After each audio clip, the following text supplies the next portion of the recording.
7th episode of the Hot Takes podcast. We got a very special episode for you guys today. As you can see, we are virtual once again.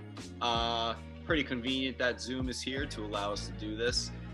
We tried Skype last week. There were some complications in the edit, so we moved over to Zoom. And now we're here.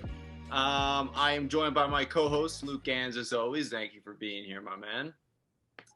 And we're also joined by our special guest, Chris Barilla or Barillo? Barilla, Mr. Pasta. Barilla, okay. Mr. Pasta Boss himself. The pasta shelves are filled with this guy. So we're here with Chris Barilla. He works for Distractify as a journalist, so we're going to chop it up with him about what he does for a living and what articles he likes to write about and everything like that. So yeah, it's good to have you on, my man. Are you currently at school right now or no? Nah, I'm home. I graduated right when the pandemic happened, May of 2020. Oh, okay. So, yeah. So you kind of just made it out of there before the pandemic hit, so you were able to kind of enjoy school while it was actually school. Yeah. I mean, it was funny because like a month before everything happened, I was like starting to hear inklings about that shit was going down. And everyone was like, oh, Chris, you're crazy. None of that. I went back to school, moved everything out of my apartment. Everyone was like, you're crazy. 2 weeks later, they shut the whole thing down. And I was I was the only one in my apartment who had everything that I owned. Everyone else had to leave their stuff there for months. Oh my God. You were one step ahead of the curve there. Good for you in that part.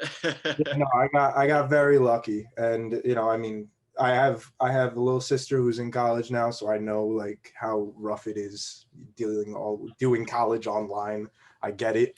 I wouldn't want it. I'm happy I didn't. So, but yeah, Yeah, it's literally crazy to think that like there's some kids in college that might go to their junior year without being on campus, or like only being on campus a certain amount. You know what I mean? Like if you went as a freshman in 2020, you got a couple months of it. There's going to be some kids that the following year they were 2021, September they were supposed to go in, just passed, probably didn't get onto campus, and now with the Delta, like who knows if they're going to get back on campus or not? So it's a mess in that sense. Yeah, I think mess is saying it a nice way, especially when you absolutely have to stick into this crap, and that's why I'm happy it wasn't. I have a sister that's currently in college now too, and she's like in person and online. But like we said, with everything going on now, who knows if that's going to change? But luckily for her, she was able to stay on campus, so she got to live some of the partial college life, as it were. So I think every school is different, and we'll see what happens in the future. But yeah, so I want to chop it up with you right away about this. I was looking up on Distractify.com, and it has your little bio there, along with the rest of your articles. And it says you've worked as a journalist for over 10 years, which is freaking awesome. So what got you into journalism in the first place?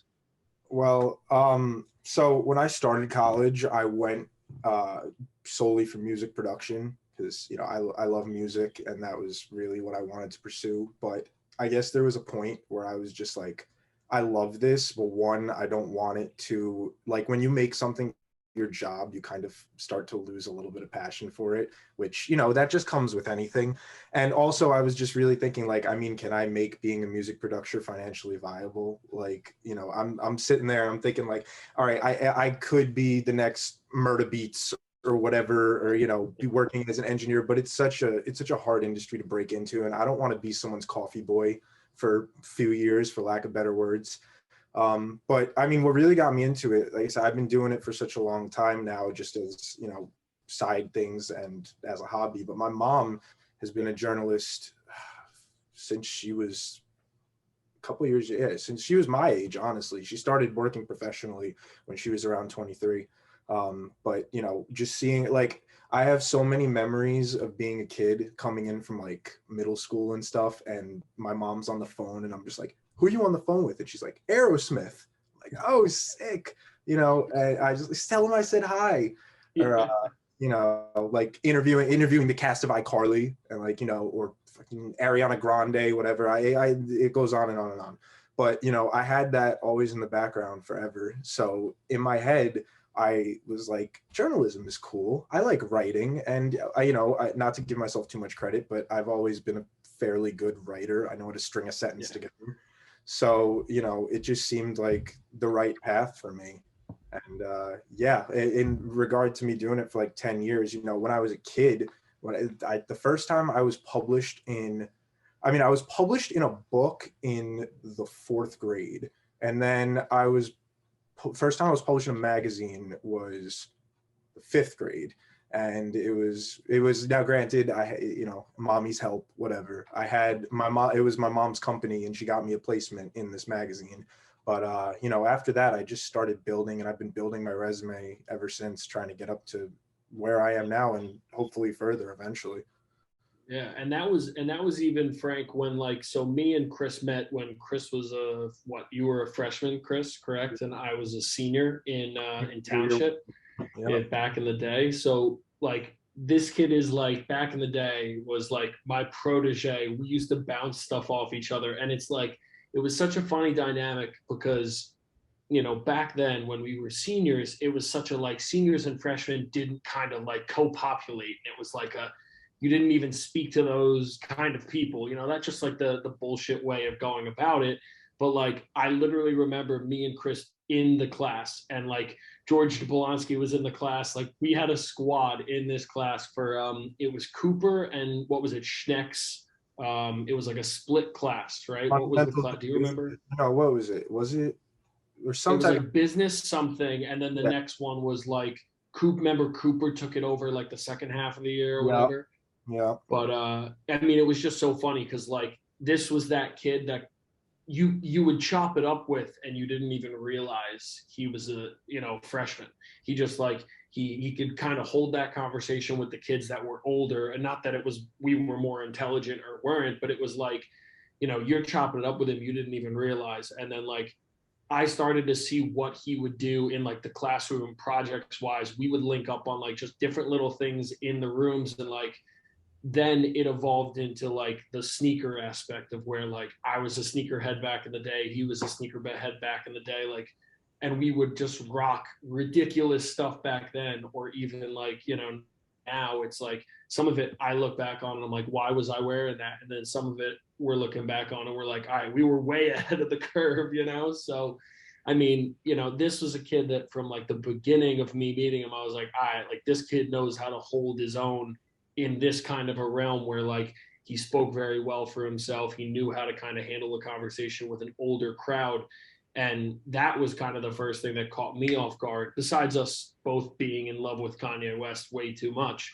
You know, that was the first things that we kind of picked up on. We're like, all right, we can vibe, you know, we can vibe out to each other. So that's kind of how I first like interacted with Chris, and then became like close to them. And throughout the years, obviously we've just, you know, kind of linked up and done all this nonsense now. And it's been way too long now since we've linked because of all this. But I mean, when I tell you anything breaks sneaker wise, Kanye wise, anything wise that both of us kind of link up on, it's just a nightmare of a scenario for if anyone's in our presence, because it would just be constant, you know, banter of that way. But just to ramp off that really quickly, because I wanted to kind of give the intro on that sense. But you know, I don't know if you have anything for him, Frank, that it can bounce off that really quickly. Well, what it sounds like to me is that your maturity level was up there with the seniors and whatnot, and you were able to chop it up in that sense with them, which is awesome. I would say ahead of the seniors. He was ahead of the seniors as a friend, because we were a mess. Blush, you're really gonna make me blush. I mean, I think, I mean, obviously part of that was the want to fit in. You know, I was like the little freshman who didn't know anyone or anything, and obviously I was appreciative to have, you know, some good friends and some good guidance. Right? No one wants to step into high school just, fish out of water. And I honestly, I do talk about it all the time, where I was just like, if I didn't have that baseline, I don't know what the hell would have happened to me. I mean, I wasn't like I think can be self-reflective enough at this point where it's like, if I look back at myself then, I wasn't necessarily outgoing without it coming to me first. Like me and Luke established the rapport, and then I opened up more, and I opened up more as I got older. But I don't think if it wasn't for that early bridge being built, I don't know what would have happened. Honestly, I might have been sitting in the corner in every classroom for 4 years. I'm kind of the same way with you, as like something has to come to me first. I'm not going to be the one to go out there and like go talk to someone. I mean, when I was a freshman, I was scared to death. I remember I was a shy ass kid back in high school and whatnot. I wouldn't even dare talk to a senior and be like, oh my God, they're going to make fun of me or something like that. You know what I mean? Dude was taking me to parties. There you go. There you go. I was a good and bad influence at the same time. It's able to be done, We're gonna chalk it up as all good, because I consider everything building blocks. It's life experience at this point. We can look back at it and laugh, the good and the bad. It doesn't really matter. 100%. Right. Now, what you were saying before, that you were able to get an article published in a magazine and in a book, you said, right?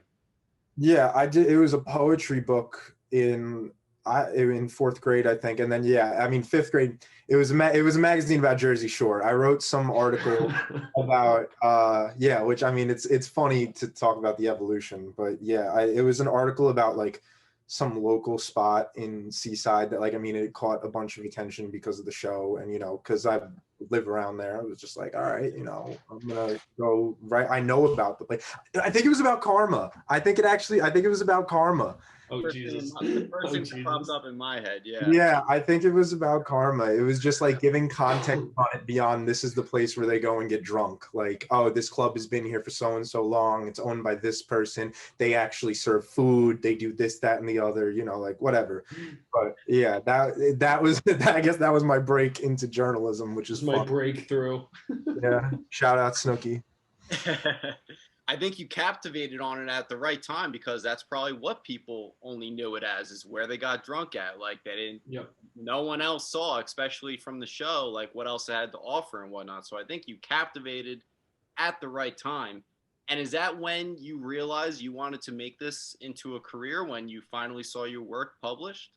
I think it was a really big defining point. I don't know. I flopped around with what I wanted to do forever. I thought I was going to be fucking famous, but that's just, you can't really necessarily say something like that and be like, that's what I'm going to do in life. I definitely that. I also had a really good English sub, actually, in I think it was 4th grade. So it was even before I got the article published. Where that, I remember her name, Ms. DiMaria. Shout out Ms. DiMaria. She was there for like 8 weeks because my teacher had like a bad surgery or something like that. And she would always read my writing, at like my little short stories I would do in class and stuff. And she would be like, Chris, this is really good. Like you're eloquent, all this stuff. Like, you should do this more. Whether you do it, this is what you want to do, or you just keep writing as a hobby, like, you should just do it. And that really stuck with me. It's funny because, like, I mean, everyone has teachers they remember and that they forget. But like, she's really one of the only ones from the early stage of my life. And she was a sub again, mind you. It wasn't even like someone who was there the whole year, 8 weeks. And she had, a really resounding impact on me. Wow. That's awesome. Hopefully she did become a teacher, because she seemed like she knew what she was doing for the most part, For sure. I wonder if it was Joe. Was it Joe DiMaria's mom? I was thinking that. I was thinking that when he said that last name. Yeah, I'm curious. Yeah, I think I remember having her as a teacher at one point. So honestly, I wouldn't doubt it if all the worlds collide. Now, because Joe was in our grade. So like, I think, if I'm not mistaken, his mother was a substitute. So hey, look at that. I mean, the impact is astounding. Yeah, it may very well have been the case. There we go, man. That's awesome. So we all know you're at Distractify now, but did you work anywhere else when it came to article writing and any sort of form of journalism? Oh yeah. I've had a lot of jobs over the years. I mean, this is Distractify is the first time I've worked full time for a place. You know, now I'm a salary man that I have to be out of college. But throughout all of college, pretty much, I did freelance work. Uh, I worked for an EDM blog. I worked for an automotive blog. Um, three or four different entertainment sites: Entertainment Daily, The Inquirer, or The Inquisitor. I honestly, I've had another one. yeah, I've had, it's just at this point, I've had a pretty extensive freelance history, you know, but I think they've all really culminated into this particular job, because all those other ones I was focusing on like more niche things. And with this job, you know, yesterday I could have been writing about, like, I mean, I've interviewed the hosts of Top Gear. So it was like, all right, there is my stuff from the automotive thing. Or, you know, like the EDM stuff comes in where I still sometimes people write about that stuff. It's just general, you know, entertainment, pop culture, whatever's popping, stuff. Yeah, that's awesome. I mean, when I was looking at the Distractify website and I was looking at your work, I mean, you cover almost all the grounds. From entertainment to food, video games. There was even a category there for like relationships and whatnot. So you Yeah, really do cover all the bases. What's yeah, like your favorite thing to write about? music. Yeah, I was gonna say, I know that one. I know. Music, well, it's music and fashion. I don't get to write about fashion. My site doesn't cover. My first meeting when I got in with them, I was like, you know, we could expand a little bit into fashion. They were like, I don't think we can. I don't think we could pull the audience there. But they give me, you know, pretty much everything major that has to do with music now, because they know I'm the music guy. I told them, they asked me when they hired me, they were like, what's your dream ending up in journalism? I was like, I mean, shit, I want to be at Rolling Stone, or I want to be at GQ or Vogue. You know, like, I want to hit the top of the totem pole with either music or fashion. That's the end goal for me. Yeah, man. I think it's important to have like plenty of interests, right? So you could delve in more with the articles that you're talking about, you know, like, and it's seen, you know, this is the first time I'm meeting you now, and I could already tell that you have several interests. Like, you were working at the automotive job and the EDM job, like different areas in every field almost. Do you think that's an important thing for journalists to have, like several 100%. interests? 100%. I mean, you obviously, anyone, you should have something that you specialize in, because that's going to be what people come to you for. And that's going to be like, you know, you're that guy, which everyone is that guy, that girl with different things. But yeah, I mean, I think just like when we would go to school and we'd be like, why the hell do I need to learn photosynthesis? I want to go grow up and be a mechanic.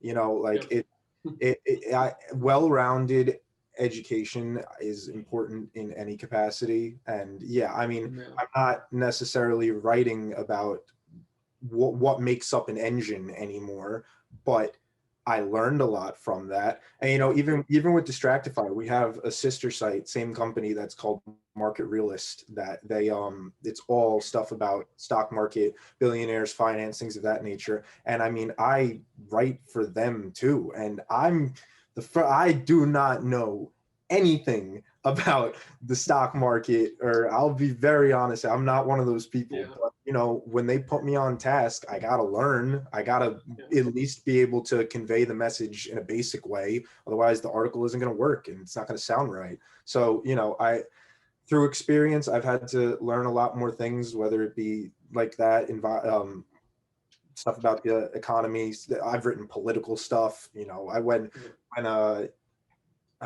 the political dissident in Russia, the dude that Putin hates, that was like trying to go against him, I wrote like a huge, like 1,500 word op-ed about that. And I mean, I don't really know about the political climate of Russia, but I learned, and I wrote, I think, a solid piece about it. So yeah, you know, we're always learning, we're always building. if I wasn't learning and building, my editors wouldn't hit me back on the daily and be like, Chris, we think that this should sound like this or that, you know, it's all constructive. And I think that's almost part of an advantage that you had with freelancing at an early stage, because when you're able to freelance, like let's just say in comparison to just getting a job out of the get where like you might centralize in something, right? When you get larger and they ask you for more because they love your writing, they love your content, then they're like, hey, Chris, we need you to do automotive pieces. We need you to do stock market pieces. And you haven't freelanced to multiple places. So you could still do it, but you're maybe not as good at it because, again, in the case you went where you freelanced and you did this, that, you've done so many different types of articles that now it's like when you get it, you're like, I bet, give me a little bit of time, boom, boom, boom, boom, boom, done. Like, and it's a lot more fluid because, like you said, you learn at a more, I don't want to say mature way, but I guess like a better way because you have freelanced for not just one place or haven't just worked one place, where you've had the luxury of learning more about certain things and kind of creating your craft accordingly. I don't know if you've... No, yeah, I mean, you hit the nail pretty much on the head with that. That is what it is. I don't think that I would be as good of a writer as I am now if I didn't, you know, jump around like crazy between different topics throughout the years. And that's not to say that I'm as good as I'll ever be. I want to get better. I'm still, you know, learning every single day, but you know, yeah, it's a gradual process. I think me and Luke could kind of relate in the fact that, like, especially when we get different type of guests on with the podcast and whatnot, and you know, we get guests on that are in different fields and, you know, that specialize in their craft. Like, we're learning every day as well, you know. So I have a huge respect for that. Going into waters that you're not sure of and don't know of, kind of jumping right into it and learning about it. And I think the most important thing is obviously having your facts right and doing your research, which you seem to do with it, you know. That's a huge thing, if not the biggest thing in journalism. No, I think, no, definitely the biggest thing. I mean, there's no point in providing news to people and having it be either opinion based or you just are just saying stuff for the sake of saying it. Like, you know, yeah.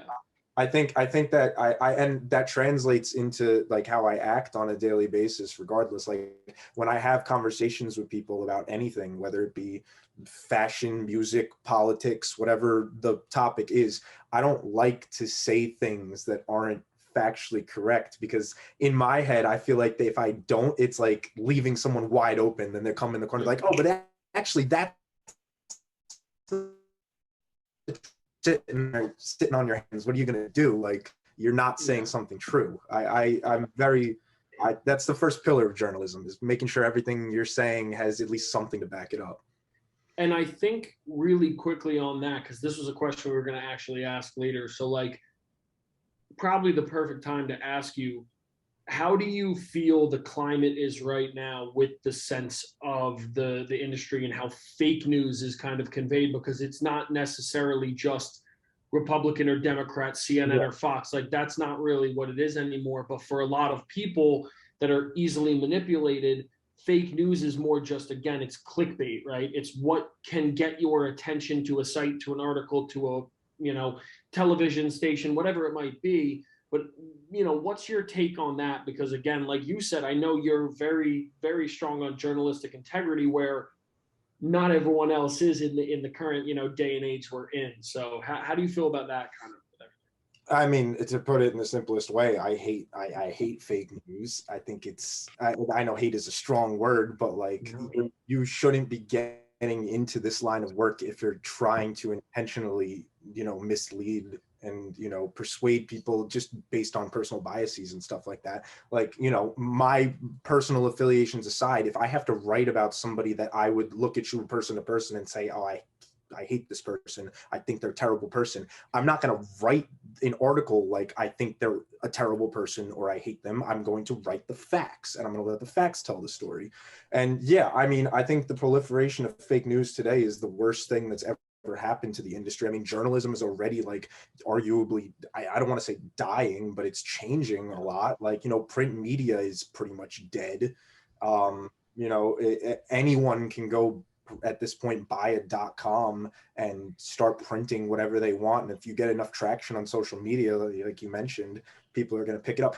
And coming from a person who half of my job is search engine optimization, like obviously I have to write quality content, but at the same time, the site has to turn a profit. So I write things for Google pretty much. Like my keywords have to be certain things to be able to rank. I have to use certain sequences of words, repeat certain phrases in certain ways so that Google will pick it up. Otherwise people aren't going to read it.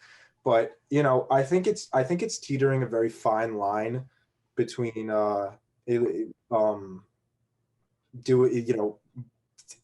intentionally being like, I want you to read this, I'm going to put this at the top of the page, and making sure that it's still real and relevant.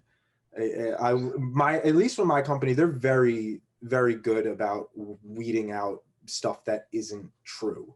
Because like I said, I've gotten emails. I'm sure all the people I work with have gotten the same, if not more. They've been there longer. Everyone deals with, nobody's perfect, but at the same time, you don't want any type of factual inaccuracies that's going to throw your entire piece.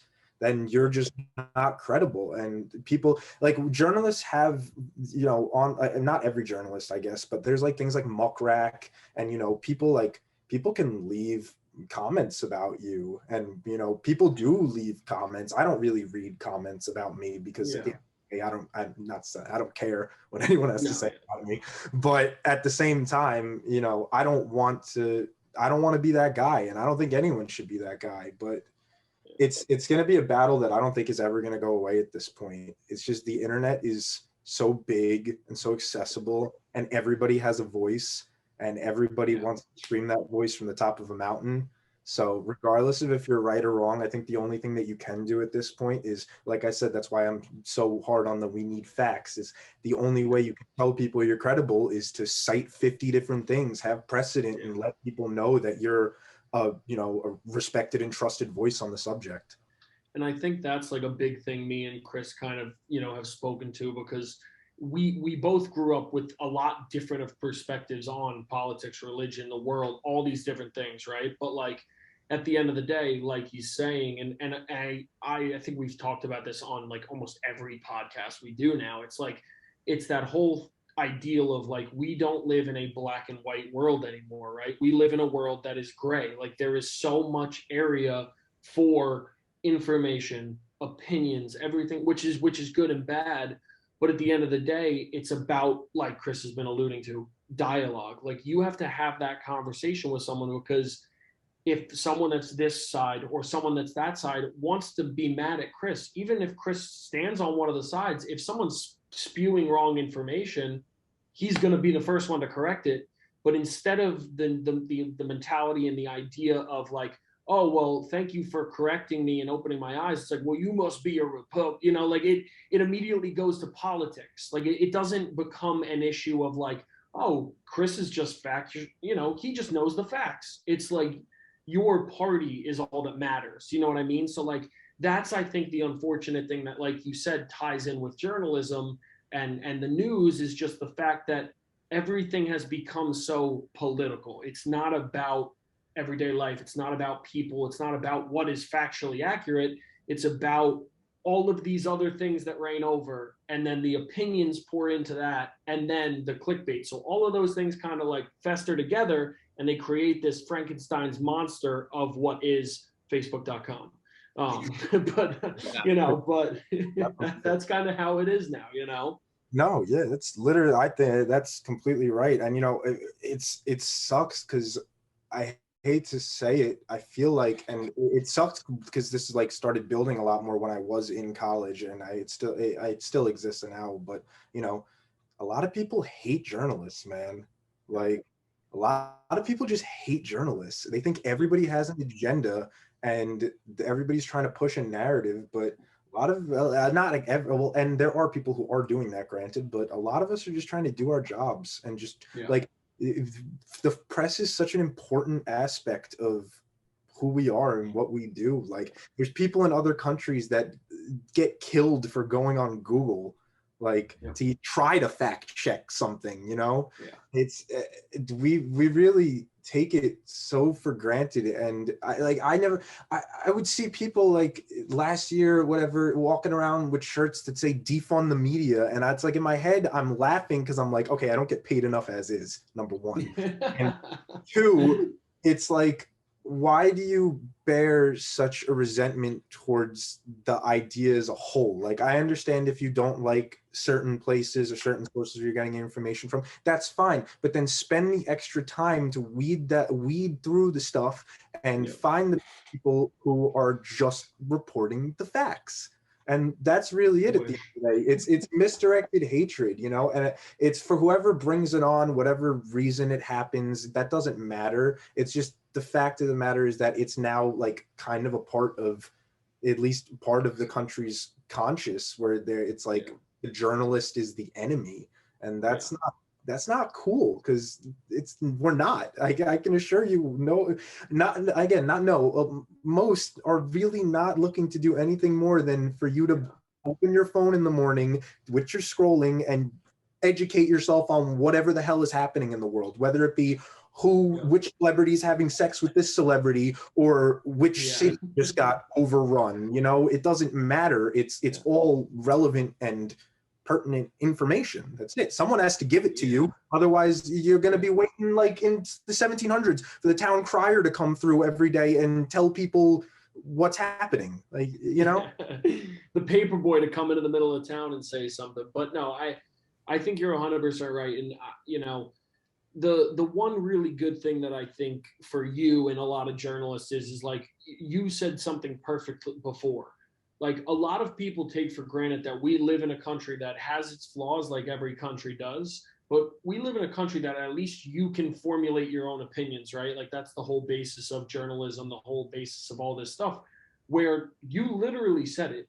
There are people in this world where a lot of people don't get this. There are people around the United States, maybe not as much, around the entire world, where you can be executed or put in jail because you tried to look up and see if the final score of blank game was the way it was. You know what I mean? Like just in general with certain areas, that's absurd. It is. Like, and you know, and to think that people are okay with just like completely, like you said, bashing the media, bashing the police, bashing politicians, bashing. It's like there's always a larger, right? It's not just one. It's not always just everyone's not bad. Every media person's not bad. This person's not bad, you know. Right. And you know, it's like it even goes down to the fact that we're not even limited in our language. Like I remember watching a documentary on North Korea at one point where they physically like do not have the verbal capacity to form a sentence that would say something along the lines of, you know, Kim Jong-un is bad. Like it's been written out of their dictionary. They can't, that sentence structure doesn't exist. That's wild to me. Like I say whatever I want, whenever I want. Obviously not in a professional context. I stick factually, but as a person, you say whatever the hell you want. It doesn't matter. Articulate yourself because somebody is telling you can't is wild. It's completely wild. But yeah, we shouldn't be demonizing something that's just a basic unalienable human right. Absolutely. I think the big problem is however it started, when it started, whatever the case may be, it just tarnished it, you know, and it's hard for, you know, people see that, and it's hard for people to believe certain things, even if they are facts. I think it's also come down in our world today. It's like, even if they are facts, it's the matter of, okay, is this person going to believe this? I think at the end of the day, it also comes down to what they're gonna believe. You know, if something in their mind makes sense, that's what they're gonna go with. And you know, we could relate that to political sides and whatnot. You know, something may be factual on their opposite side, but they're gonna be like, no, that can't possibly be true. You know, so it's difficult. I think it's very difficult. I mean, I have mad respect for you for, you know, even sticking in the field because of how much crap you know, journalists and Yeah. news websites and everything get, you know, I it's appreciate that. I mean, yeah, look, dude, I know I have haters. I'm very much aware I have haters. Even though for however much I try to stick to the facts and do my thing, I know there's people who don't like me, don't like the things that I say or do. But at the end of the day, you can form an opinionized whatever on me. That's fine. But like, you're not gonna knock my credibility, because I'll run that until the day I die. That's it. You know, I stand high on that hill. I'm always open to learn, just like anyone. I am not a perfect human. I'm not a genius. I'm learning every day. I've been saying that through all these questions, right? I'm still trying to better myself. But on things that I do know and things that I can defend and justify, yeah, you're not gonna tell me that I'm wrong. You can say you don't agree. You can say that's not my narrative. That's fine. But you can't, you know. I think to go into facts don't care about your feelings. That's it. That's a quote that we've heard a lot over the last couple of years, for better or worse. But yeah, facts don't care about your feelings. Mm-hmm. I think another thing really that like I've kind of always lived by, like, you know, I always say, like, Kayla gets annoyed at me sometimes because I let so little things actually bother me, because I just don't care. Like, and it's not that I don't have feelings, I don't care. It's just, I think as a society, we need to become more, you know, hyper focused on what we want to put that energy into. And I know it's such a cliche, like put the energy where you want it, but it's literally that. Like, if I care about something, Kanye West, I will fight until the death, claw my, you know, I will literally put my battery to zero. No But problem. there are certain things that it's just like, when people, like Chris said, like people will go at him and it's like, if you don't want to have my opinion, that's fine. But guess what?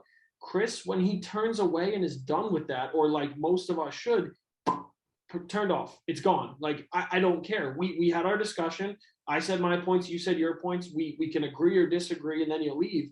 But we live in a society now where I feel like people will harp on it for so long, where it's like, your parents will talk about the fight they saw on Instagram or on Facebook for like a week. And it's like, what are you doing? We got things going on in the world. You know what I mean? Like, there's things that are happening. Like, you do not need to focus on Carol telling Jamie that she doesn't believe that you should dye your hair that color, or she bought a Starbucks. Like, come on. Like, you know what I mean? So I think it's just, we need as a society to have that understanding that at the end of the day, when a conversation or a debate goes on, we all need to continue on with our lives and our jobs and our families and relationships or whatever. But it's not like, you should not wear it as a badge of honor, like, oh, I one-upped Chris because I was able to tell him about the microchips in the vaccine. Like, that's not where this is gonna go, and we don't need to get into that stuff obviously with it, but it's just in general the understanding of like the fight that you want to fight. It can be in the moment, but it does not need to be something you need to carry on for the rest of your day, the week, the month. When you look back, like, you're going to be like, oh my God, man, I can't believe, like, that's such a waste of time. Like, you know what I mean? Yeah. I know, I agree with you, because I mean, like, in my personal life, yeah, I mean, I engage in discourse with people all the time. Like I said, people don't agree with me, that's fine. But regardless of how those situations I've been in have ended, whether it's with the person telling me go fuck yourself, or with us coming to an amicable, let's either agree to disagree, or obviously we're going to have different takes on it, that's fine. But no, I mean, if I let every little thing get to me and stick with me forever, yeah, dude, I would never be able to do anything. You'd literally be in the corner. You'd live in your closet. You would not leave. You just can't. You can't do that, and that transcends journalism. That's just a person thing. Like, you can diss it, and obviously, if somebody is saying something that fundamentally harms you or your family or something like that, then you need to make some bigger, more conscious decisions about it. But at the same time, like, there's no, like you said, it's not black or white, it's gray. Everyone's going to have their own unique takes on it. Even people that agree with you will have certain deviations within that agreement, where they'll be like, well, I agree with the general idea, but we'll get a little bit more intrinsically about it. I don't necessarily get that, and that's fine. It's whatever. We can't just harp on that forever. I have plenty of people that I call best friends that I fundamentally disagree with on a lot of things, and that's fine. At the end of the day, we can't hate everyone forever. Like, you can obviously form opinions and be like, I don't necessarily think that's okay, whatever, but you're not gonna get anywhere just through combativeness, like 100%. And I think I mean, we don't have to get political. I think we've kind of learned that with Afghanistan. You're not going to get anywhere with just being combative. Maybe a different approach works, but being on the offensive is not the be all and end all. Right. Exactly. I think at the end of the day, it's a beautiful thing to have our own opinions and everything like that, but gets taken too far sometimes. That's separates from the trees, dude. Everyone's entitled to use this nice little evolved primate brain to do whatever they want. We worked millions of years to get from turning a block of stone into the first wheel to us sitting here on Zoom and having conversations about individual thought. I was gonna say young boys making billions of dollars on TikTok. That's where we've evolved to, but that's its own issue. Well, there's anyone that I'm gonna fight with, it'll probably be that, but that's not. We won't go too into that because TikTok will come after. My favorite is like the memes about like my grandfather in World War II on the beaches of Normandy, and then it's like the kid that's like TikTok. They're like kids now that are like TikTok dancing, like get down, kid. He's like literally doing like a Dude, I literally don't even have TikTok, and my job hates me for it because they they write about TikTok, and I have to write about TikTok stuff sometimes. And I'm sitting there on the browser version of TikTok, like going off of individual links because I will not download the app. I just don't want a part of it. It's okay. I understand why people do. I get it.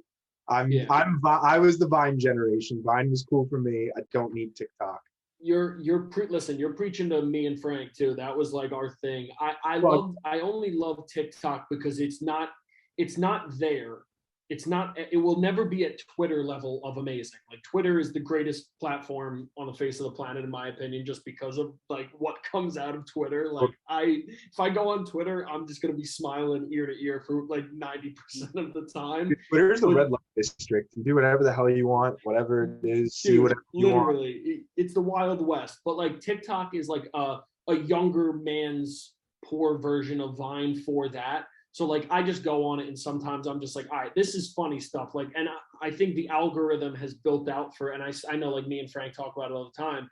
The algorithm is like spot on for the both of us, where we get stuff that's like about 2000s kids and, about like, oh, remember when these were the toys in Blockbuster or whatever. And we're like, oh my God, like this is because, it makes sense. But algorithm is a whole other podcast we can talk about now. They know exactly what's going on at all times.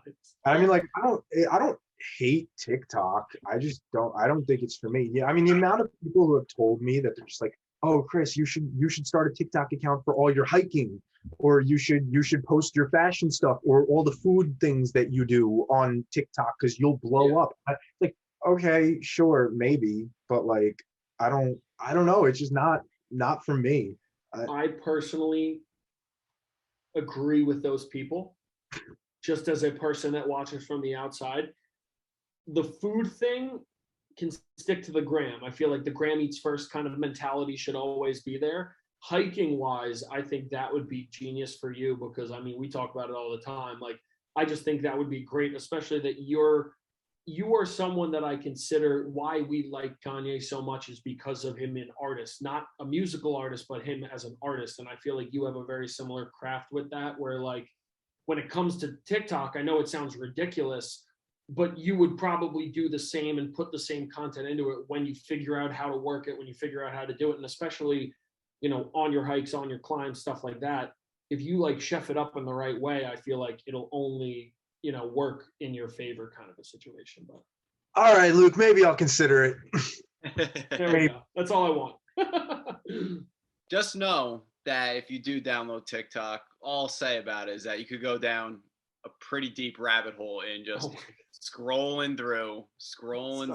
I do get it.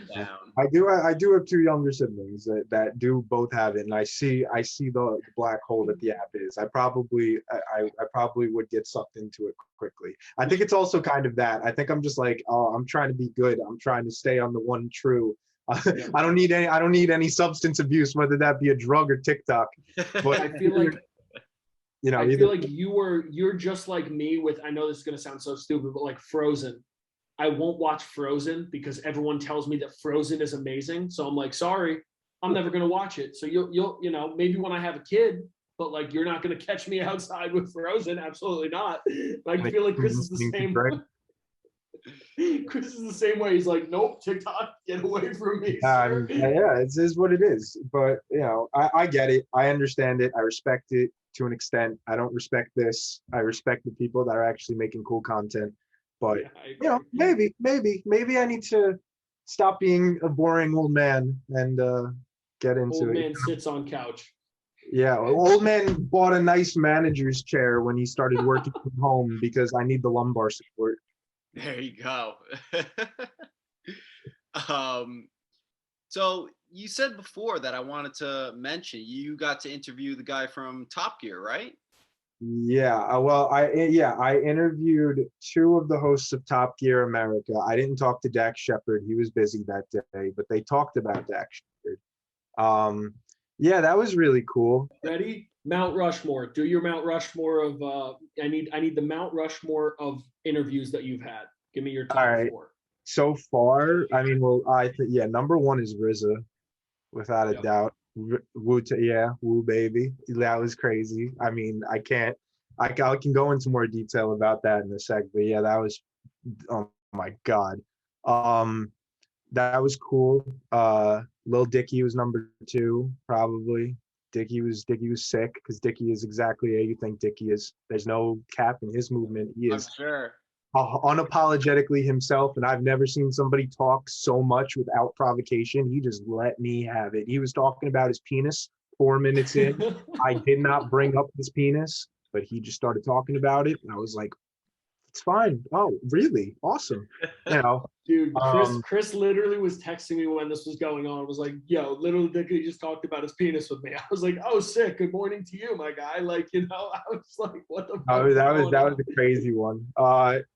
I think Jordana Brewster probably after that, because Paul Walker was one of my idols as a kid, and she's the woman who was opposite of him for a decade plus. So being able to, my mom was actually also the first person that professionally interviewed Paul Walker. So yeah, full circle, baby. Oh, dude, yeah. And that, now this is the thing. I mean, this may end up topping RZA, but Luke, you know about it because I posted about it on my private and stuff. But I'm supposed to interview Gene Simmons next week from Kiss. This is my little hint drop now, because I know you're gonna be editing anyway, so it doesn't matter. It'll probably be out at the time. But yeah, I'm supposed to interview Gene Simmons next week, and my mom interviewed Gene Simmons too when she was my age. And I think that I don't know if this has ever happened before in music journalism, where you have like a mother-son duo who is interviewing the same rock star 30 years apart, and that's sick to me. I think that when that came across my desk, I was like, give it, no problem. I was supposed to meet him. That was why I was like, I understand the whole Zoom thing. I was supposed to go to his hotel in New York and have lunch with him. But, in the last couple of weeks, since everything's been getting more wonky again, they were just like, we'd be more comfortable doing it on Zoom, which I get. He's in his 70s. Aside from the fact that I'm vaccinated, I had COVID, I have the antibodies. It is what it is. I get it. But either way, it's going to be sick. Fingers crossed. Yeah, no, that's, and just as, like you said, it's funny to see how like a lot of that does revolve around like the musical side of like your interests, and like not only that, but like it's really cool just in general, because so many people I feel like want to follow in mom or dad's footsteps when they're little, right? And then like, as they get older, they realize they can't do it, or it's just not their thing. And it's really cool to see that your mom had such an influence on you, where it got to that point where it's not like I want to be like my mom. You used your mom as an influence and you wanted to be like Chris. And you use your mom's energy to like kind of vibe off that and say like, I want to be a writer just like my mom, but you're your own person. So I think that's a dope part about it too, and kind of how you're creating your content. No, for sure. And I mean, I won't lie, I'm jealous of my mom's career. Like my mom worked for Double XL when Double XL was in its heyday, like she put up crazy numbers with really important places. And I mean, yeah, it's the framework. I would like to be at least half of that as I continue in my career. And I think I'm on the right track. I hope I'm on the right track. But only time. Yeah, well, I appreciate that. But yeah, I mean, dude, I love it. Like I know I said earlier, I was like, I didn't want to make music production my career because I thought I was going to hate it. And obviously, writing gets tedious. You signed up to give yourself homework for the rest of your life. Like I get that, but at the same time, it's my passion, and like a written word is an art form. Like I have a freaking newspaper tattooed on my arm. Like I love writing. It will always be a part of me. Even if I'm 60 years old and I say, all right, I want to be a teacher now. I don't want to be waking up at 8 a.m. writing news every day. And then I can teach what I've learned to a new generation of people who want to pursue this stuff, which I think is dope. That probably will be what ends up happening with me. But yeah. It's a gradual process. I'm getting there. Now, for like Lil Dicky and RZA and whatnot, were those in person or were those through Zoom as well? Yeah, it's all been through Zoom. I mean, because I got this job about 9 months ago, and I mean, we've been through the thick of it, literally into the thick of it for this whole time. So nothing is really. Oh, you didn't have TikTok, buddy? Yeah. Dude, I have every other social media. I still get the bullshit. But yeah, Dicky almost didn't happen. It had to get rescheduled twice, and he felt bad, I guess, because he sent me a bottle of wine and like a whole thing of like shaving stuff and like cool shit. So I was like, all right, shout out Dicky, that's awesome. Not gonna you made up for it. Yeah. So I'm not that was very cool. But yeah, man. They were online, and I think I'll be honest with you. There's a whole nother level of like you have to be scared when you're talking to a famous person face to face. The internet, doing it over a Zoom call or a phone call at least affords you that ability of, if you're like a nervous person, you can't make eye contact, which I won't lie, like when I was younger, I had like really big problems with that. Like, I mean, so going back to what I said about high school, like initially I was a huge introvert. And if you would have told me when me and Luke met that like, oh, when you're 23, you're going to have to straight face call celebrities and like talk to them, like really like to a point where they need to respect you and have a rapport with you, I would have been like, yeah, no, not this kid. No, yeah. It's at this point, yeah, no. And it's like, I'm not trying to clout myself up by saying this, but I think at this point I'm not fazed by it as much now. Like it gets to the point where you realize when you talk to enough of these people that they're just people. Like there's nothing different aside from the fact that the other side of the Zoom screen is a multi-million-dollar house or something, or they're in the back of a Rolls Royce. Like they're still people, and that's why it was like, I think for however big of stars Dicky and RZA are, I mean RZA even more so, literally one of the godfathers of rap, that dude was just really respectful, really cool to talk to. Like at one point in the interview, he was just like, yo, let me talk to you man to man, like screw the interview on life. I'm just in there like, tell me, Rizza, that's awesome. Like, whatever, you know? Yeah. I talked to, I didn't even mention, I talked to Princess Diana's best friend for one of my interviews.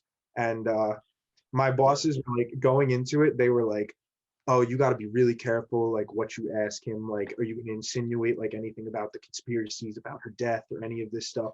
And in the back of my head, I'm thinking, oh, I want to ask this man everything. But if I just get on the call, hey, I'm Chris, nice to meet you. So do you think they killed her?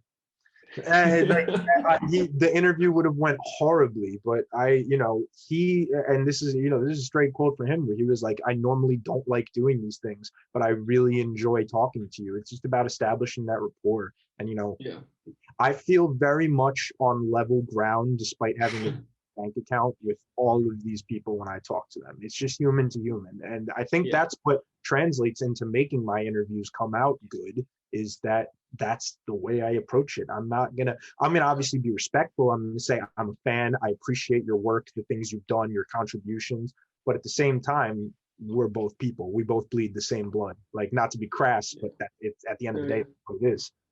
I have two questions for you really quickly before we go into this to continue on like the whole Mount Rushmore kind of like style of it. I want your 4 people alive that you could interview, and then I want the 4 dead that you would love to go back and interview. I got them. All right, alive: Kanye, Paul McCartney,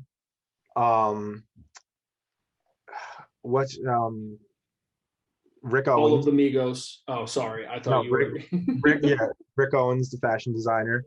And number 4, I've been asked my top 3. I got to think of my 4th. Honestly, David Gilmour from Pink Floyd. Okay. That's my 4 alive.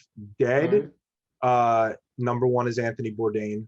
I would give anything in the world to talk to that man. He's one of my biggest inspirations ever. He's the reason I'm a foodie. He's the reason I like writing. How was the movie? Cried like a baby. Like I ever since I'm a little kid, the slogan, I'm Anthony Bourdain, I write, I travel, I eat, and I'm hungry for more. That is like in there. That is, I want that. That is all I want. But yeah, Bourdain's number 1. Mac Miller is number 2, I think, or tied for number 1. I don't want to throw Mac under the bus because that newspaper says good news. I love Mac. There you go. Avicii and Paul Walker. Just to those are my idols, man. Like, those 4 guys, and it's like, it's crazy to have, I always say to my mom, I'm like, if Kanye, knock on wood, if Kanye's gone, like, it's like, it sucks because I hate to say it like that, but yeah, like, most of my idols are dead, and it's messed up. But yeah, I would give anything in the world to talk to those people. I think I need a certain higher pay grade or certain pedigree to get to my living ones. Like, I don't know if Kanye or McCartney would talk to me right now, but maybe someday. Hey, all it is an ask. All it is an ask. But no, I feel that. I think the crazy thing, like you said, it's like, it is wild to think a lot of our parents' idols are dead or dying off, right? Like, you think about it that way. But off of your list, besides Bourdain, those 3 guys were not older, and Bourdain even wasn't older either. So it's kind of insane to think, like you said, like, a lot of your idols are not with us anymore, and to think it's not like, oh, like, it's not Abe Lincoln and Ben Franklin. No offense to the goats, but like, you know what I mean? It's like, it's literally people that are only a few years older than you in these contexts that should be here being able to do this. So it's, again, if it's a tragedy, if it's if it happened because it had to happen within life, and again, that's how life kind of works. It's just like, it's terrible to think, but no, I mean, that's a solid list on both sides of the field, and I definitely I could have probably guessed most of those out of all 8. I could have probably gotten at least 5 to 6 of them. From Chris. It's the people that I post about all the time. Exactly. Alive or dead. It's the people that are most of my time. I was able to tell you were a big Kanye fan because you have about, like, as what I saw, at least 3 articles, probably more maybe, about Kanye, either if it had to deal with Donda or to Yeezys, you know, like I just saw. Hold on, like Luke, you saw this. Like, don't play with me. This is from the listening party in Chicago. Like this, I'm about to frame this, hang this up. This is so yes.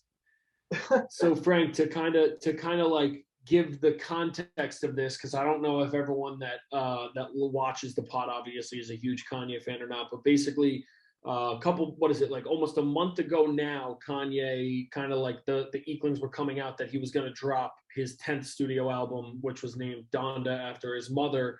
And the first listening party was in Vegas. It was a church in Vegas.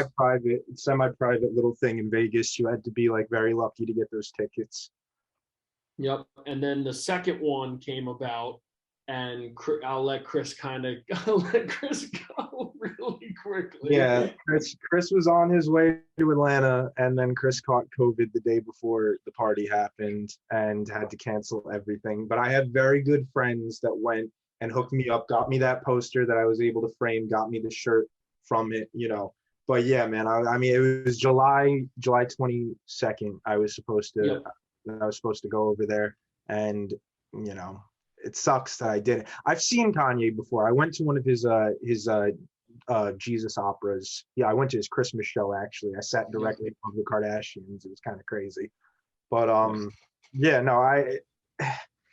that Donda thing will haunt me forever. That it didn't happen, but everything happens for a reason. It's crazy because literally right before that happened, when I wrote the articles about RZA, one, they got picked up by like all the Kanye like subreddits and like stuff like that, which was really dope. Like the communities that I do follow were clouding me up, and I thought that was sick.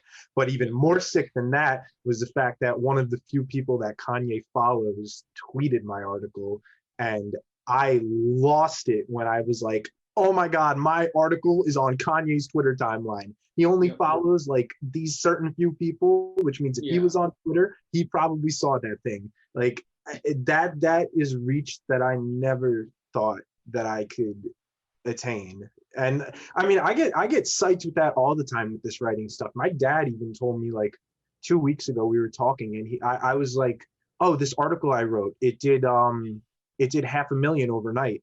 And he was like, dude, I can't even picture 2 people reading something I would write, let alone 500,000. And like when he said that, I really thought about it, and I was like, dude, like a lot of people have read what I've read. And again, I'm not trying to clout myself up by saying that. It's like a self-realization thing where I'm like, I have more power and position than I think I do. And it's weird, really weird to think about that, So I'll kind of really quickly go, why Kanye? Tell the people why Kanye. Tell them why you love him as much as I do, if not I mean, more.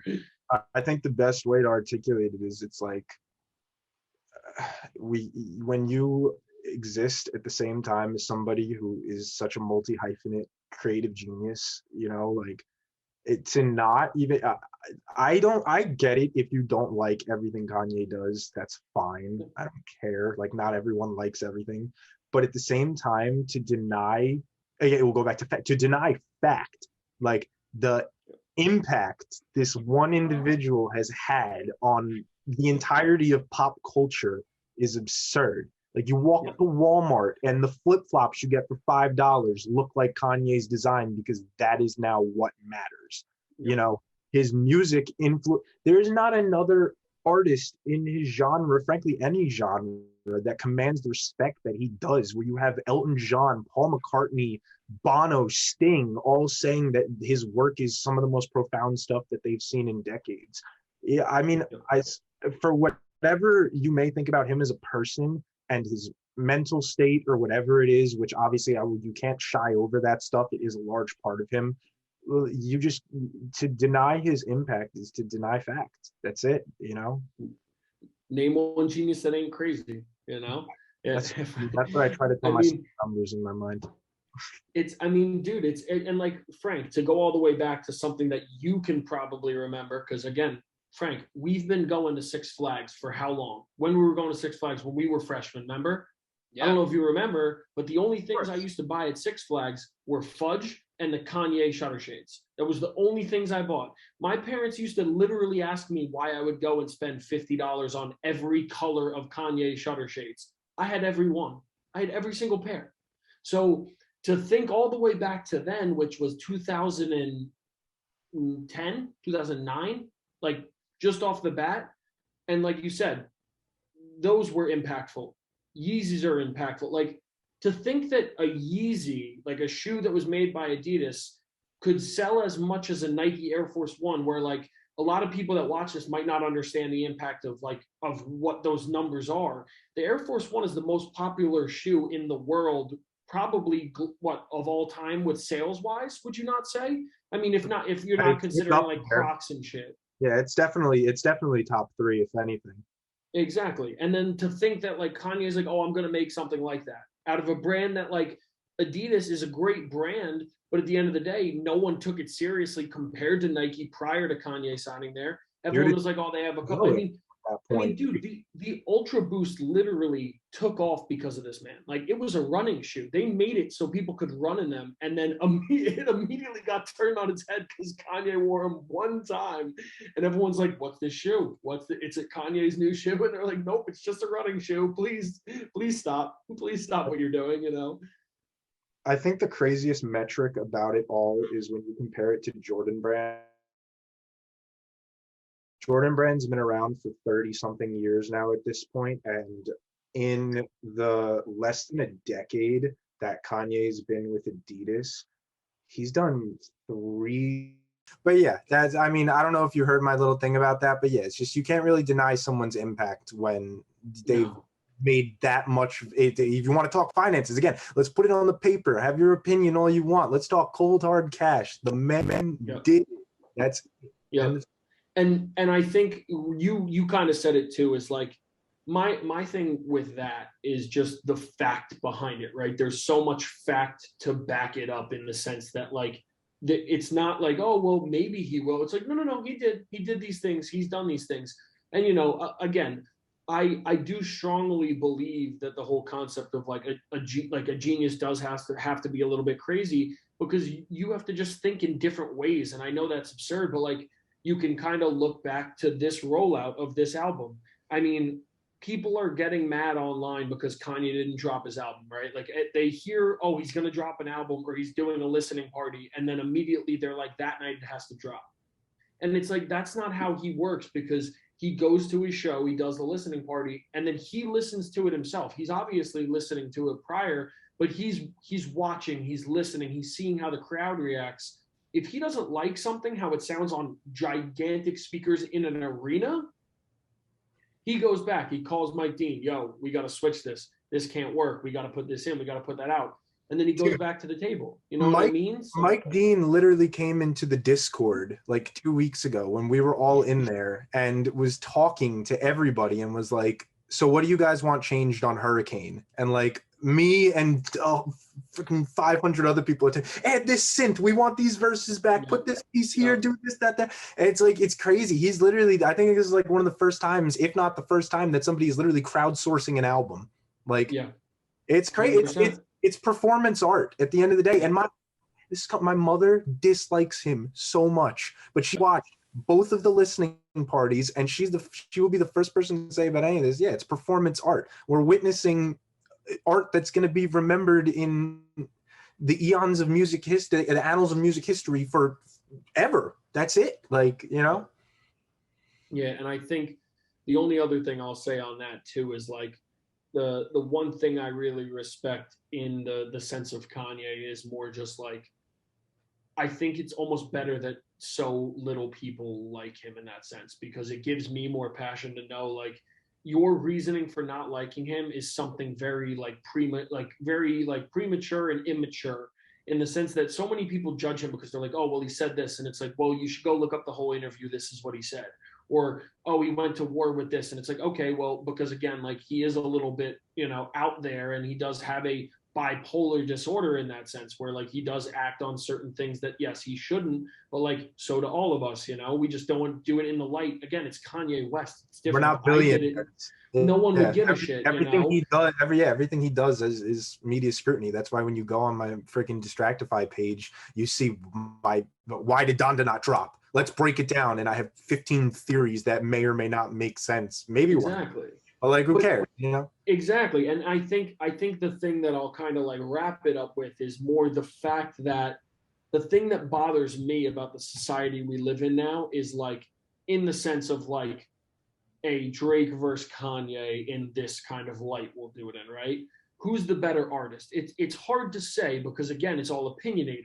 In my opinion, it's not hard to say in what you break it down to as when it comes to making their own stuff, producing their own stuff, and doing it on the spot. Drake has his pinpoint audience targeted, and he knows exactly what to do. He knows how to make the hits, how to make the blappers, how to make everyone buy it, release it, watch it, do it. That's great. But Kanye doesn't care about that in the stage that he's in now because he knows, number one, his guys and his soldiers, us, we're gonna watch, we're gonna do it, we're gonna love it regardless. But the other thing is he's passionate about it. Like Drake would have put the first listening party out, he wouldn't have cared. The second listening party, all the songs that were on it, he would have just been like, all right, great, enjoy. But Kanye doesn't think like that. He goes, okay, I like this, didn't like that. I want this louder, I didn't like this. And completely broke it down because he's a perfectionist in that sense where he is trying to master his craft. And it's not like he sends it back to those guys and he's like, all right, do it. I'll be in Wyoming. Let me know when it's done.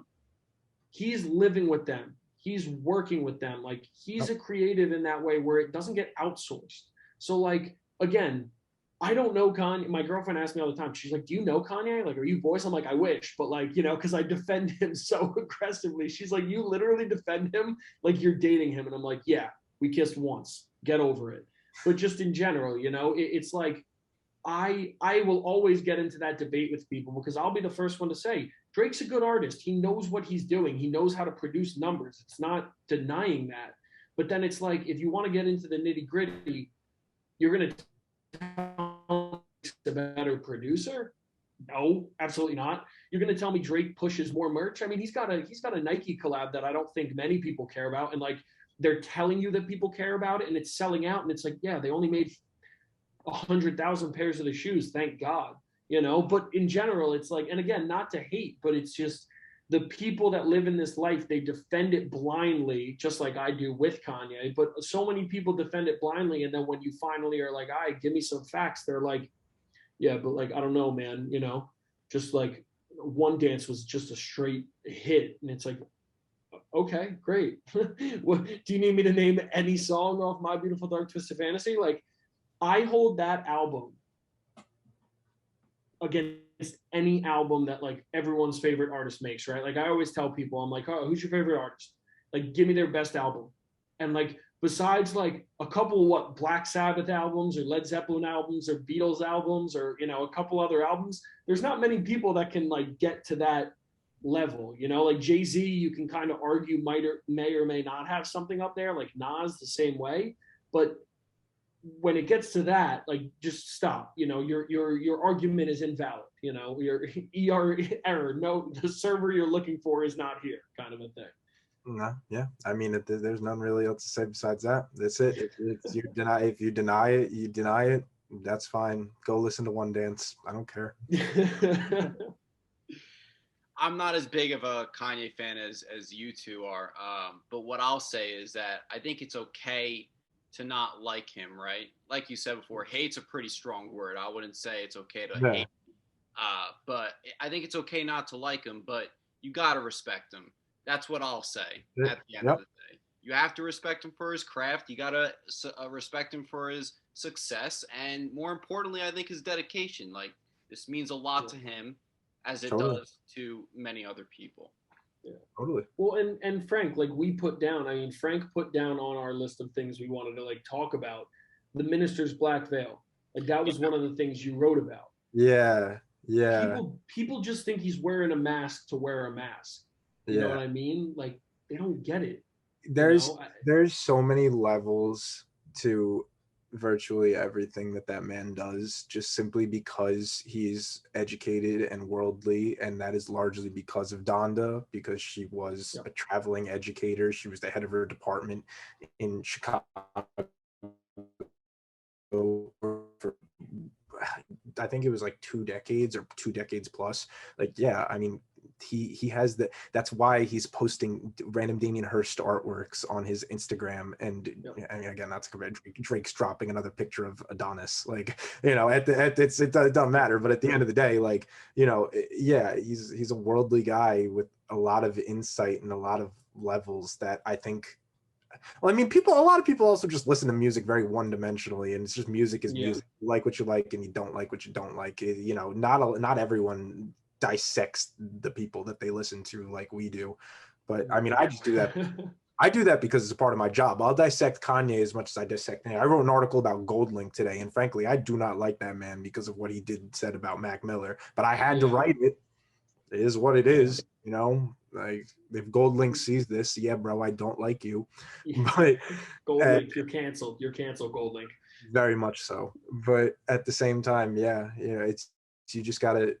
Yeah. We could die on this hill all we want. It doesn't matter. No, of course. And I think, I mean, dude, it goes back to the full conversation that we're having, though. This just isn't about Kanye. It's about the fact that we live in a society now that is one-dimensional. People don't care. Like, when you listen to Mac Miller albums or, you know, Beatles albums, like, you're not just listening to something because it's catchy. And I hate to play off of the whole Drake hate concept, but like, how often do you listen to Drake because the lyrics are what really connect with you, or you break it down and you're like, that line is amazing? Like, again, that's me as a guy that literally is worshiping a guy that made a line like about a bleached asshole. So like, again, I get it that there's dynamics and sides to it, but at the end of the day, it's like, you have to have that respect for, there's a deeper meaning to these things. And I feel like as a society now, we teeter a very fine line of like, do you actually like the music, or are you listening to it, one, because it's on TikTok, because it's popular, or does the song and the album have a meaning, which is the whole concept of, you know, like Donda. Like, people literally don't get, this is Kanye's 10th album and it's about his mother, and you thought it was going to be a bad album. Like, you're delusional. That's the only person that Kanye ever did his life, 100%. You know, besides his kids, like, there's no one else in the world. I mean, we could circle what you do. This whole conversation can go back to the reason why I got into journalism, like straight up, because when I was just doing music production as my major, and I went to the dean and I was like, I want to study journalism as well, because I did both at the end of the day. And I told him, I was like, the reason why I want to, he was like, they don't align. Why do you want to do both? I was like, that's where you're wrong. I was like, you read a lot of, even music journalists, people who are supposed to be authoritative on this subject, they're opinion based. Well, they are opinion based if you're writing a review, but they're one dimensional. You're writing about what you hear just at face value. I was like, I want to be able to hear a song and be like, I could analyze the fucking waveform behind it. I can tell you why they picked that synth, why they use that tempo, because if you have an intrinsic knowledge of music production technology, and you listen to music, it's like, in my head, it's like that scene from The Hangover when Zach Galifianakis with all the numbers around his head. And when he's doing Rain Man. Yeah, literally, that's what I'm saying. And that's me when I hear songs. It's like I see I mean, they may also be from years of DJing, but like, I see the waveform. Like, I know I don't think I have synesthesia, but it's just, you know, a learned thing from years and years and years of experience. One thing I wanted to ask you was, you know, you do have several articles about Kanye and everything like that. Is that something that Distractify was like, hey, we know your love for him, here you go, write this article about that? Or are there instances where you get the freedom of writing about whatever you want? I mean, I don't really get all the freedom. Like, I pitch ideas in the morning, but at the end of the day, it's like, what trends, what doesn't. Like, it needs to be viable, both like it makes sense and financially for the website, because they're not going to put out content that isn't going to turn views. But yeah, I mean, when Kanye's trending, I'm writing about Kanye. They know I'm the guy. Like there's no there. I get the assignments. They would have not given anybody else on my team. Why does Kanye wear a mask? Like they know I'm gonna be the person who's going to be able to break that down into a Nathaniel Hawthorne story. He's got the Always Sunny in the back where Charlie's doing the whole Pepe de Sylvia. Where he's doing Pepe de Sylvia, Pepe de Sylvia. I keep That's seeing this me mail with multiple computer screens and my TV on all at the same time. TV's playing a YouTube video. The one computer has this open, the other one has me writing. I'm running. That's what it comes down to. I wish. I mean, not to again. I'm not. I would like to have more freedom as I get older, but freedom comes with. It's not freedom comes with freedom. Takes a lot to get to freedom. Like I think you alone need to be like a voice. Like I mean, obviously people read my articles. I have a lot of reading my articles, but not everybody knows who Chris Barilla is. Like they just know I'm a dude writing for this website. If I was like Chris Barilla is the known expert on blank, then if I'm writing about it, people are going to probably flock to it. Maybe I'll get there someday. That would be dope. But, until then, I'm doing what I can. And when the second cool stuff comes, whether it's Kanye or Gene Simmons, I'm on that. Like, white on rice. That's me. Canceled. You're canceled after that comment. Canceled. That's it. Yeah. I love rice. I have no problem with it. I even don't discriminate on white rice. I'll take rice of any shade, any grain. Take brown quality. Quinoa. I'll take some quinoa. I love quinoa. I do. I love all types of grains and various side dishes. Podcast episode name. I love grain. Barilla pasta with the creator of Barilla pasta, the Barilla bandit himself. That's it. At the end of the day, even though I betrayed Barilla and bought some homemade pasta at Italy because I wanted the prosciutto filled ravioli, and Barilla don't get me like that. Well, bro, it's Italy. You're allowed to do that. Italy's a staple, bro. Italy's a staple. I think it's okay. I think I can cheat once. I'll talk to the Barilla people. I'll get back to you. But yeah, man, I think that's what I think about that. All right. I got one last question for you, and it's really just that, you've been doing a lot of these interviews and whatnot on Zoom and everything. Is this the future, even when COVID is completely gone? We all hope the day for when that comes. But or more normalized, because it doesn't seem like it'll ever be gone, but like right. Is it the future? Yeah.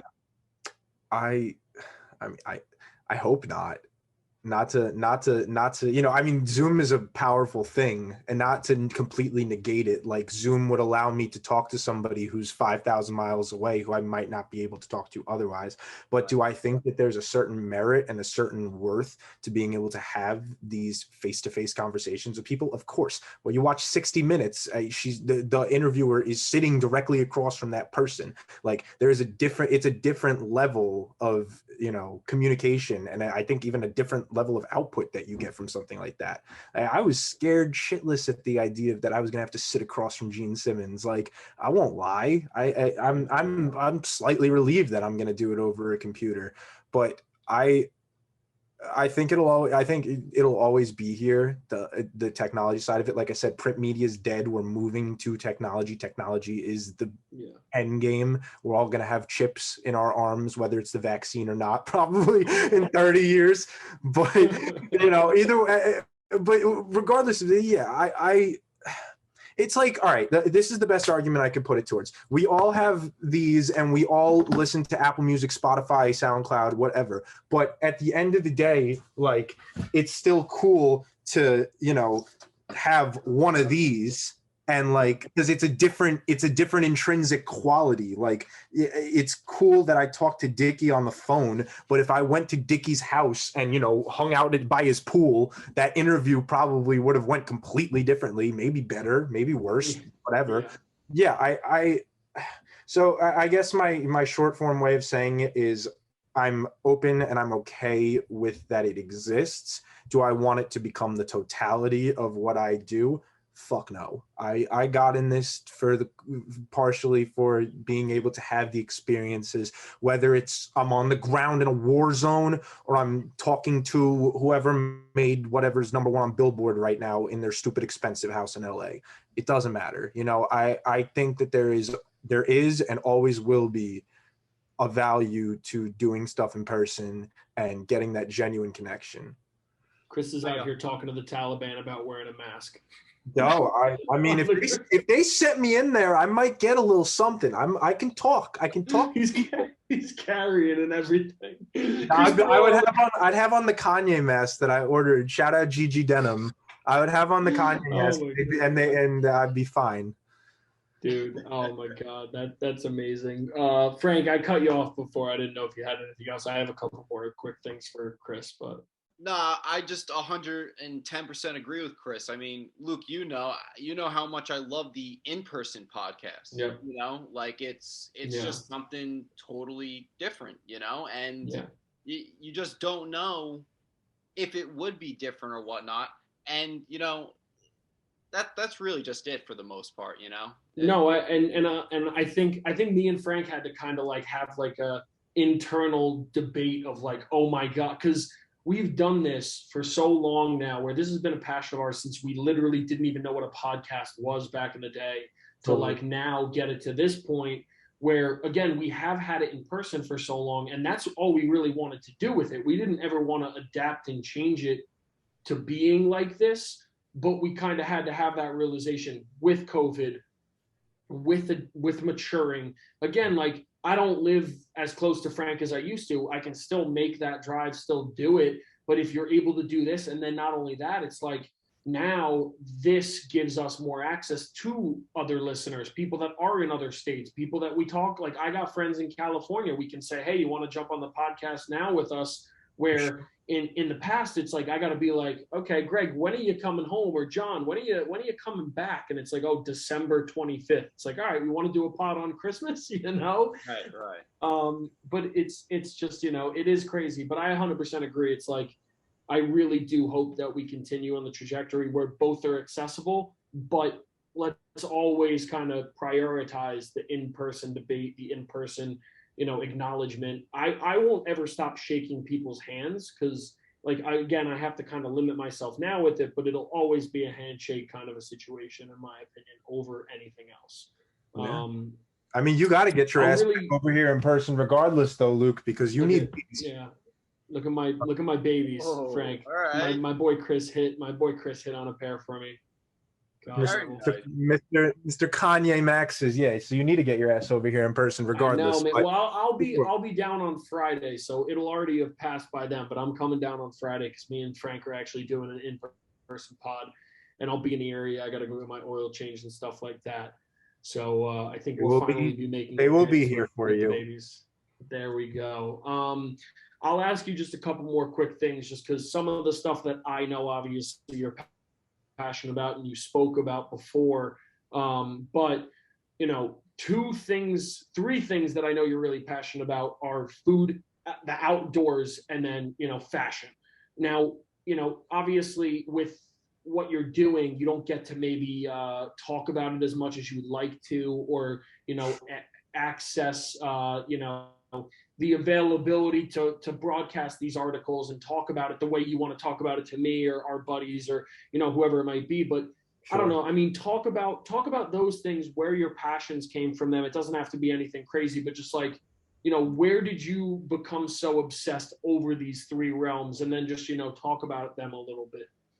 I can give quick synopsises. Yeah, food was Bourdain, like 100%, through and through. I've been watching his shows since I was a baby. I've been reading his books. Well, I mean, yeah, food is 100% him. I literally, everything that everyone sees me post online, everything, 9 times out of 10, it's a Bourdain spot. Like, it's somewhere I found out because of this man. I'm not that genius when it comes to finding food. I do go off him. But yeah, food is a hobby of mine because he lives in the city, Frank. Every time I hit him, if you see this kid out there 6 o'clock, you know he's somewhere in Times Square, in Washington Square, dude. But yeah, no, food is a passion fashion because food is for the soul, and food is a language that communicates in between languages. Like, you don't need to speak to a person like we're speaking right now to be able to enjoy good food. It's the great bridge between all of us. So that's why I love food.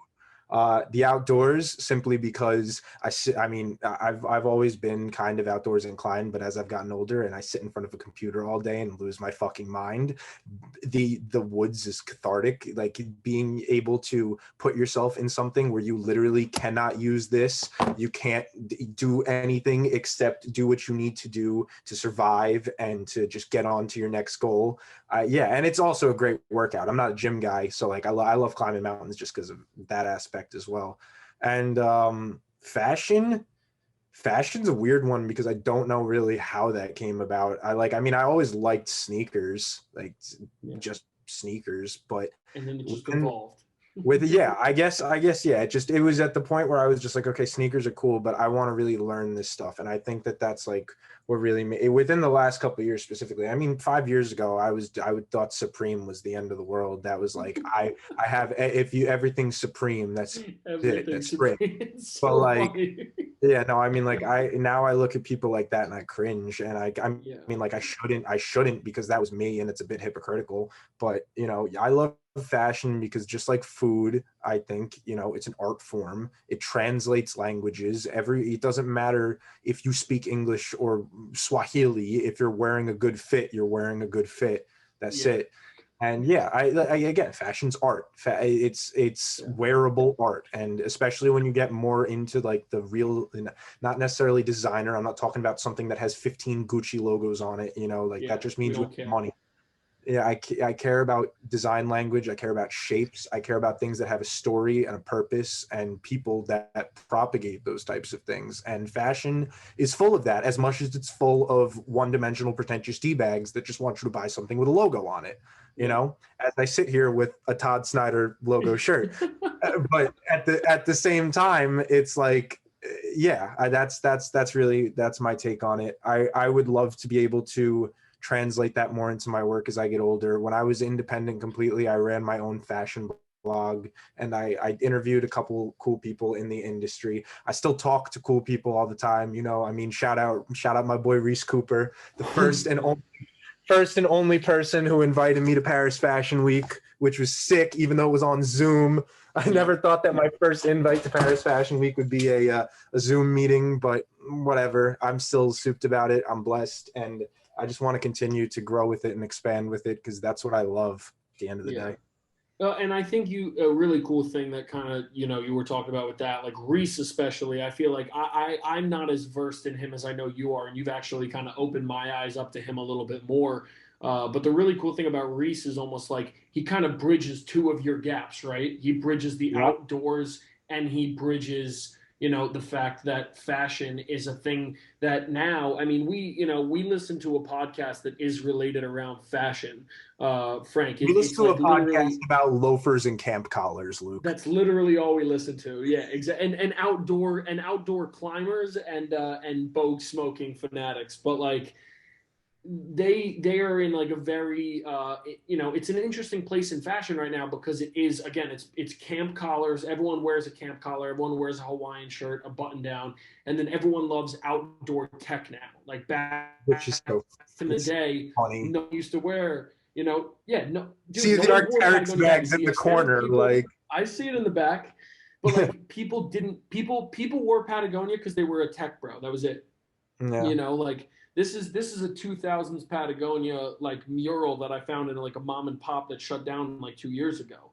Like, the guy was selling them. I'm like, I need every single one you got. Like, but like, it's so cool to watch how a lot of companies now are bridging that gap where it's like, dude, you never used to touch outdoors back in the day. No one gave a shit. Like, you went to Dick's to buy hiking boots and it was like, all right, sick. I don't care what it is. But like, we're out here copping Merrills that like, are like to get fits off. You know what I mean? Like, it's ridiculous to think. Like, and Reese is also about to further facilitate that with the collab. I mean, he hasn't told me anything in specific when I've talked to him, but like he's insinuated some cool stuff. I mean, I'm very blessed that the two people I talk to in fashion most are him, who, I mean, aside from Rick Owens, he's my favorite designer on the planet, period. And the creative director of Arc'teryx. You know, shout out Cooper. That's the boy. You know, make sure we cut this. Make sure we cut this, Frank. We got to say what's good to the gods. Yeah, no, I mean, I'm very, very blessed to have a dialogue with two people that I look up to very much. And Cooper, if he ever does hear this, I still want the job. We've talked about it. I want a job. But yeah, no, I mean, it's dope, man. And honestly, whether it be who I talk to in the music industry, who I talk to in fashion, I don't really ever stop and think about how blessed I am that I'm able to have interactions and the level of depth in the things that I love so much. It's so cool, and it's just, I wouldn't trade it for the world, honestly. It means everything to me. All I could add to that was sitting across from Bourdain at a table drinking a beer, which I can't do, sadly, but you know, everything else, I'm real happy with how things are going. I just want it to keep going the way it is. And it keeps growing, bro. And the only other thing I'll kind of bring up, because I know we talk about it all the time, and I think I've brought it up on the podcast before with Frank, but like, you know, a lot of people also don't understand, like, fashion is kind of how you want to, you know, approach it. But the really cool thing about fashion and, like, let's say the outdoors is, like, a lot of these companies, you're paying for a higher dollar product, right? Like, you know, me and Chris talk about it all the time, how fast fashion is so bad in the United States and all over the world, where fast fashion is just you know, you wear it once, you throw it out, and it just gets put into a recycling plant that it never, you know, never biodegrade. It's not biodegradable, none of that Sheen, shit. Whatever the fuck is. Yeah, exactly. Sheen and all those different sites. But it's like, it's crazy because so many companies now, Arc'teryx, Patagonia, the two, like, I'd say the 1A, 1B in those senses, they charge you for a higher dollar. The field guide. Bible. But it's like they charge you for a higher dollar product. But at the end of the day, it's a product you're going to have 10 times as long. You can probably hand it down to your kids. And a lot of these companies have a return policy that's insane. Like, I only really buy Patagonia shorts now, and I talk about this all the time. Patagonia shorts prior to the pandemic, their like return policy is like forever. Like, I could return a pair of 1980s Patagonia shorts to the store if I really wanted it, and they'd give me store credit. Like, there's no other company that I know. If I brought my pair of beater Nikes, like, yo, I need a new pair, can I get credit? Absolutely. When I was at Champs, people used to come in, they'd wear their sneakers and they'd bring them in. Like, people would be like, oh, my son destroyed these. I'm like, that's sick. Buy a new pair. I'm not. What you think I'm gonna? You think I'm gonna give you a new pair? I mean, you never even mentioned that to me. That's crazy. I can't even imagine somebody doing that. I guess no total disconnect. Frank's gonna interview one day. He's gonna interview me on my Champs career, and I would like some of the stories I'll tell you where the mom would bring in the 6-year-old kid, and he's like, "Well, Johnny's had these for about 4 months now, and they're destroyed." And I'm like, "Okay, great. Does he wear them every day?" She's like, "Yeah." I'm like, Johnny needs a new pair of shoes. There's your answer. Tell your kid not to wear that shoe every day. I don't know. My parents, just like how I was, my parents had a very strict cutoff with me and sneakers. When I got old enough to buy my own sneakers, and they were like, "Is this what you want to do?" That's what I did. And guess what? I treated them that much better, bro. Toothbrush. You know, I never washed my shoes up until a couple years ago, where now I have a couple pairs that I can throw in the wash because I'm like, you know what, like, it's a pair of beater New Balance that I have. I have 5 more that, like, this is my pair I can wash. But chill out, New Balance God. Whoa. Do I need to, you know? You can flex on me all you want there, brother. I got the aim. You know that. That's all I got. Boo. But no, I mean, you know, and me and Chris always kind of make fun of it too, because like going all the way back, when me and Chris first met, we'd always chop it up about sneakers and shoes and stuff. And it was so funny because, bro, we used to wear New Balance back in the day. And that's in 2013 when I graduated. And, bro, Frank, we used to get, like, literally people wouldn't rip on us because, like, I didn't give a shit. I was like, all right, sick, like, cool. But, like, people would be like, why are you wearing New Balance? Like, and they're in, like, a pair of Jordan whatevers or Air Forces that are beat to shit. They're, like, yellow. I'm like, bro, what? And now New Balance is so prevalent now. It's like, dude, everyone wants New Balance. Every color and every shoe and every style that comes out sells out. So it's just so funny how, like, fashion just comes you know, it comes full circle, dude. Dude, I was buying Dunks when I could only afford Dunks because Jordans were too expensive. I bought these for $40, and now because Travis Scott, this was when we met. I bought these like a year before we met. And when now that Travis Scott wore them, they're $1,000 a pair. And I'm just all right. That's other people's problem, not mine. Yeah. Yeah, because you're ride your own wave. As long as it's not buying Sheen, ride your own wave. These were one of the most hated Yeezys that ever came out. And as soon as people then started to wear them again, I loved these. I like them, and I hate on him all the time. Dude, exactly. But Kayla used to make fun of me all the time. She's like, I hate those. A couple years down the line, after I'm wearing them a little bit more, and she actually gets like a pair on her foot, she's like, shit, I kind of like these. Like, I kind of need these, you know? So it's just always funny because fashion and all this stuff, it just comes full circle. And like you said, it's just like clickbait. When one person wears it or one person does it, people are like, shit, how can I fashion make of it, dude? At the end of the day, fashion's fun. Fashion, don't take it too. I mean, I take it seriously because I want to make a career out of it. But don't take it seriously. Who gives dude, I'm wearing a Wolverine shirt right now. You know what I mean? Like this is fashion to me.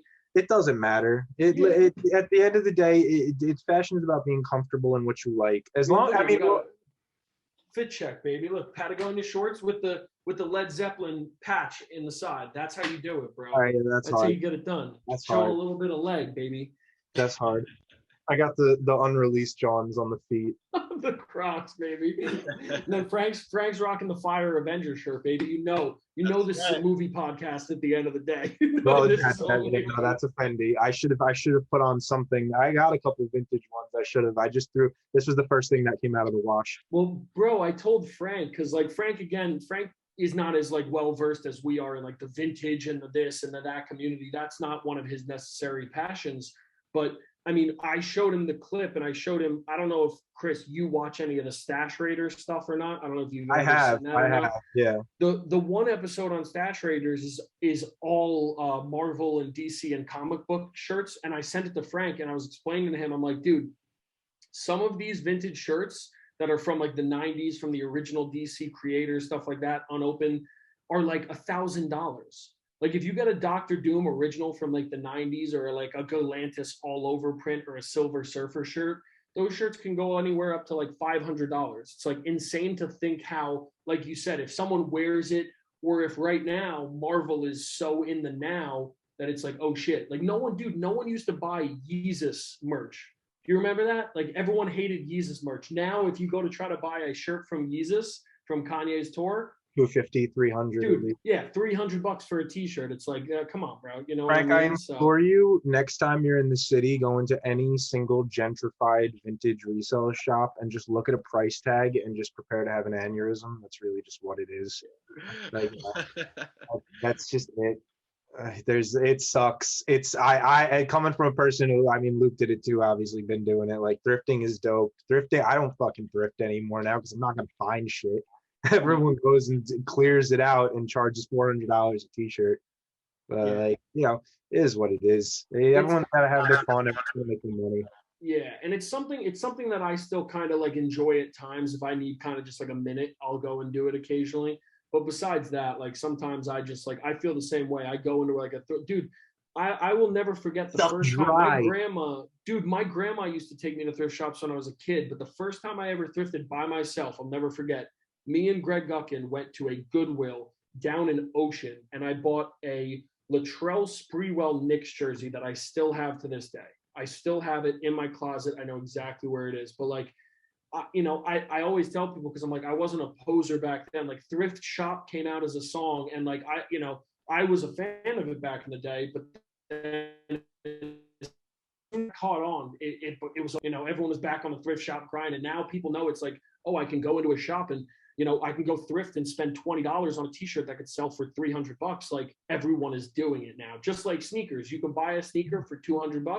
Next thing you know, it's going for $1,000. So shout out Travis Scott. Yeah, exactly. Shout out Travis Scott, Kylie Jenner. That man has made me so much fucking money. I can't. I'm not to cry. Oh my God, it's just so funny. It really. He hits on every. Chris never hits on a single shoe he wants, Frank. Every shoe that he wants and he hits me up about, takes an L on. He's like, man, I missed on this dunk, or I missed things he would actually wear, not to resell. And as soon as it comes to a shoe that he does not want, and he hits it, and it's like, it's never a shoe that's like, oh, $200. It's a fucking $2,000 shoe, and he's like, oh, sorry. The McDonald's man has been very good to me. Yeah. That's really it at the end of the day. I mean, I'm not gonna complain. I'm trying to buy a new car soon. There you go. But I mean, that was all I had. I was happy that I was able to kind of talk about those other things too, because I know you're passionate about a whole bunch of, other little things with that. But I'll kick it back over to Frank. Dude, hell yeah. I'll kick it back over to Frank if Frank's got anything else. No, listen, I want to check out thrift stores and whatnot, and like, I don't know if I'd ever get that big into fashion, but I definitely respect the craft and everything. I respect the enthusiasm people have for it, because it is amazing. I mean, that video that you did send me with everything that had to do with Marvel vintage and everything like that, it's incredible. And I would have never thought some of the stuff was half the price that they were. You know what I mean? So it really is insane. But yeah, that's all I really had to add to that for the most part.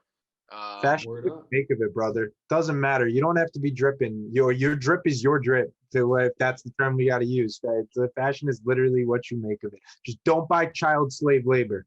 Don't buy. If something is $5 and it's brand new, that's a sign. Don't buy it.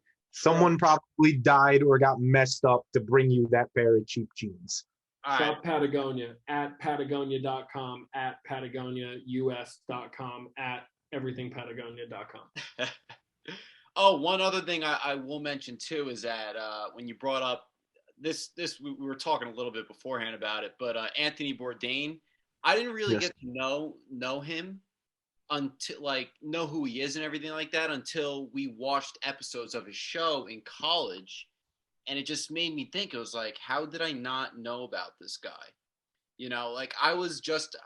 I was very amazed by him, how he travels, very inspired. He travels, eats food, does these documentaries and everything like that.